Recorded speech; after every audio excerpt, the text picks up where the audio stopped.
Mayong gabi mga truckers, update ta karon diri sa Light Ferry para Cebu mga truckers. Update ta karon sa ilang pangarga karon. Mga fishable mga truckers.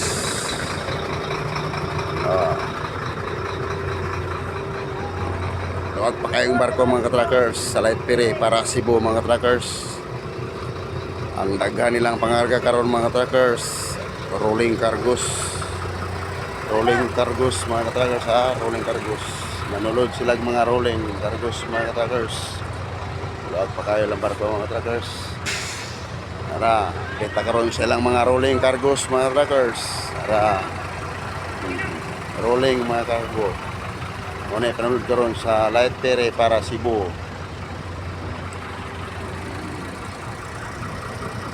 Ara lang fishable mga truckers. Please follow and share. Thank you. God bless to all mga truckers.